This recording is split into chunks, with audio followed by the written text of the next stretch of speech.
10. First, the highlight. Lagos State government to host strategic engagement session on enhanced Citizen Gate platform. Nigerian Air Force restates commitment to protecting lives and properties. On the foreign scene, Australia to recognize Palestinian state at United Nations General Assembly in September. And in sport, Crystal Palace defeats Liverpool to win Community Shield. Now the details. I am Dele Agadumo. In its unwavering pursuit of inclusive and participatory governance, the Lagos State government, through the Office of Political, Legislative and Civic Engagement, OPL and CE, is set to host an engagement session with all the nominated 200 resolvers across all Lagos State ministries, departments and agencies, MDAs, tasked with the handling of citizens' submissions on the Citizen Gate 2.0 platform. The engagement, which will be hosted by the Permanent Secretary, Office of Political, Legislative and Civic Engagement, Shalabomi Shashore, is slated for Tuesday, August 12 at the Lagos Chamber of Commerce and Industry Conference and Exhibition Center, Alausa, Ikeja. Director, Citizens Engagement Department, Babatunde Omotayo, explained that the Permanent Secretary will directly engage with resolvers to gain first-hand insight into operational realities, reorientate them on the newly introduced Citizen Gate version 2.0 to improve service delivery, as well as explore strategies for improved responsiveness tailored to each MDA. Amataya noted that the interactive forum is essential to sustaining the integrity and effectiveness of the Citizen Gate app, which remains Lagos State's flagship digital feedback and civic engagement tool, adding that the event will climax in the co-development of a capacity-building roadmap to optimize digital public space delivery in Lagos State. The Lagos State government is set to enforce safety standards, database integrity, and vehicle roadworthiness by mandating all e-hailing operators to ensure that their drivers present their vehicles for inspection, a move aimed at improving safety, service quality, and regulatory compliance across the sector. Commissioner for Transportation, Oluwaseun Oshiemi, made this known during an engagement with the operators at the Ministry of Transportation, Alausa. He stated that the ministry has observed the deplorable condition of some vehicles operated by drivers under licensed e-hailing platforms within the state, necessitating a comprehensive audit of all vehicles in use. According to Oshiemi, any vehicle found unsuitable will not be allowed to operate on Lagos roads, stressing that the state government is committed to safeguarding lives and property and will not tolerate practices that endanger Lagosians. The commissioner also raised concerns over the lack of robust database among many e-hailing platforms, making it difficult to track discrepancies and criminal activities perpetrated through their services. Oshiemi warned that the ministry will not hesitate to enforce sanctions where necessary. Chairman, House Committee on Information Strategy and Security, Lagos State House of Assembly, Stephen Ogundipe, has been elected as the 22nd President of Rotary Club of Iltutu. Speaking after the installation, Ogundipe reeled out a series of projects his administration will deliver to support the society, which include Iltutu Grammar School, Food Bank, Waste to Wealth, among others. Ogundipe, who urged members of the public to join the club in service to humanity, inducted the board members and new members of the club. As I accept the responsibility, I do not as one stepping into the shoes of a leader, but as one stepping into the legacy of a family that has shown the world what unity, passion, and selfless service can achieve. A family that has worked together to write a story of excellence. We are named the overall best in District 9111 in the year 2004 and 2005 Rotary year.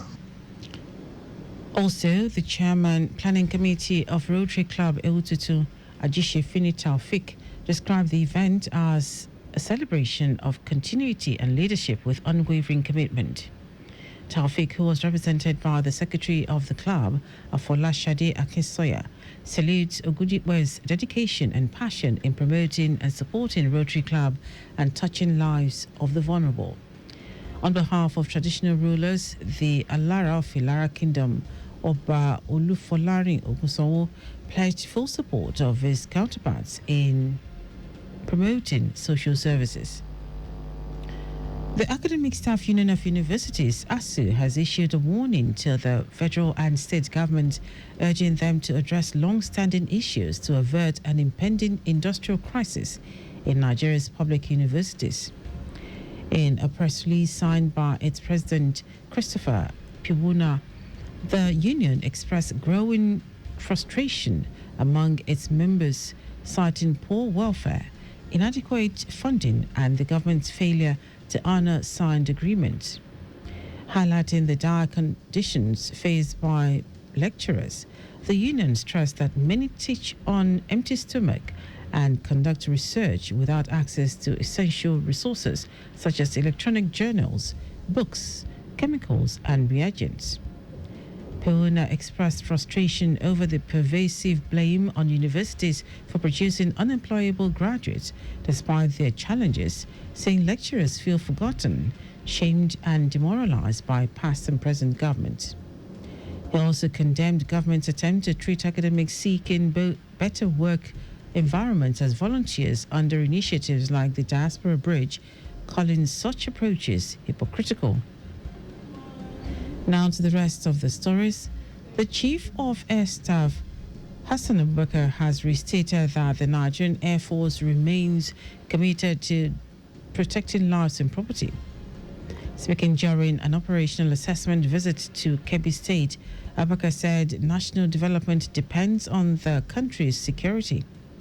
Abubakar noted that Kebbi's border with the Republic of Benin and Niger and its vast rural terrain required increased vigilance. He said the Air Force would intensify intelligence, surveillance, and reconnaissance operations in the state. Also, Kebbi State Governor Nasir Idris expressed appreciation to the Nigerian Air Force and other security agencies for their tireless commitment to safeguarding lives and property across the state.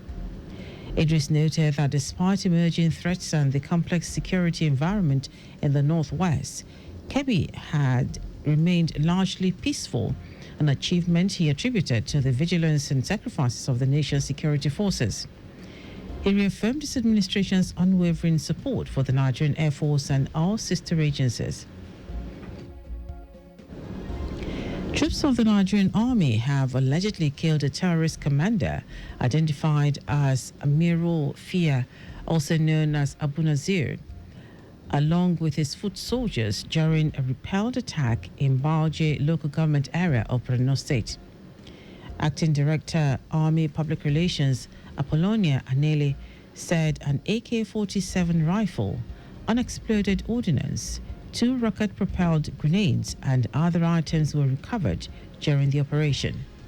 She said the Nigerian Army has recorded significant operational successes across the country, neutralizing a notorious terrorist commander, arresting criminal suspects, and recovering assaulted weapons in its ongoing operations. Anele said the Army would continue coordinated operations with other security agencies to maintain peace and security nationwide. Now to foreign news. Australia will recognize a Palestinian state at the United Nations General Assembly in September, following similar moves by the United Kingdom, France, and Canada. Australia's Prime Minister Anthony Albanese said Australia received commitments from the Palestinian Authority, including a including to demilitarize, hold general elections, and continue to recognize Israel's right to exist. Israel, under increasing pressure to end the war in Gaza, has said recognizing the Palestinian state rewards terrorism. According to the Hamas-run health ministry, 5 people have died as a result of starvation and malnutrition in Gaza, bringing the total number to 217 deaths. Now, sports. Crystal Palace has defeated Liverpool to win the Community Shield for the first time on penalties after a 2-2 draw at Wembley. New signings Hugo Ekitike and Jeremy Frimpong scored for the Premier League champions, but Palace responded through Jean-Philippe Mateta and Ismail Assar before winning an error-strewn shootout 3-2. Mohamed Salah blazed over from the spot, while Alexis McAllister and Harvey Elliott were denied by an inspired Dean Henderson as Palace built on winning their first ever major trophy by beating Manchester City in May's FA Cup final. The traditional curtain raiser to the English football season was given extra significance after a summer marked by tragedy for Liverpool. And now to weather report. The Nigerian Meteorological Agency has predicted thunderstorms and rain from today till Wednesday across the country. NIMET's weather outlook, released in Abuja, emphasized morning thunderstorms today over the northern region, with moderate rains expected over parts of Sokoto, Kebbi, Adamawa, and Taraba State.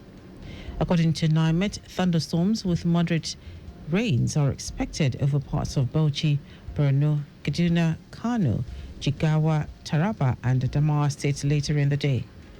The agency envisaged a high probability of flooding occurring in parts of Katsina, Kebbi, Zamfara, and Sokoto states during the forecast period. NIMET anticipated cloudy skies over the southern region with prospects of intermittent large rains to affect parts of Ebonyi, Cross River, and Akwa Ibom states during the morning period. It predicted moderate rains over parts of Enugu, Edo, Ebonyi, Ekiti, Osun, Abia, Cross River, Rivers, Delta, and Akwa Ibom states later in the day. And that is our news at 10. Just before we go, carry out proper and adequate checks on your vehicles before setting out. You can follow us and like all our various social media platforms: X at Traffic Radio 961, Facebook Lagos Traffic Radio 96.1 FM, Instagram Lagos Traffic Radio 961. Subscribe and watch news and programs live on YouTube at Traffic Radio 961. Visit our website on www.trafficradio961.ng. You can also listen to Lagos Traffic Radio 96.1 FM live on My Lagos app for timely updates. Did you know that the Sanwo-Olu administration organized a forum for women across the 57 local government and local council development areas in the state with a view to enhancing their productivity and economic growth? You can get more details on the Lagos State Government website. To end the news are the highlights of the major stories. In its unwavering pursuit of inclusive and participatory governance, the Lagos State Government, through the Office of Political, Legislative and Civic Engagement, is set to host an engagement session with all the nominated 200 resolvers across all Lagos State ministries, departments and agencies, MGAs, tasked with the handling of citizen submissions on the Citizen Gate 2.0 platform. The Chief of Air Staff, Hassan Abubakar, has restated that the Nigerian Air Force remained committed to protecting lives and property. We also told you that Australia will recognize the Palestinian state at the United Nations General Assembly in September, following similar moves by the United Kingdom, France, and Canada. And in sport, Crystal Palace has defeated Liverpool to win the Community Shield for the first time on penalties after a 2-2 draw at Wembley. For contact with the newsroom, send a message to info@trafficradio961.ng. That is the news broadcast compiled by Zainab Adibeshi. I am Dele Agadumo. Good morning. Thank you for listening.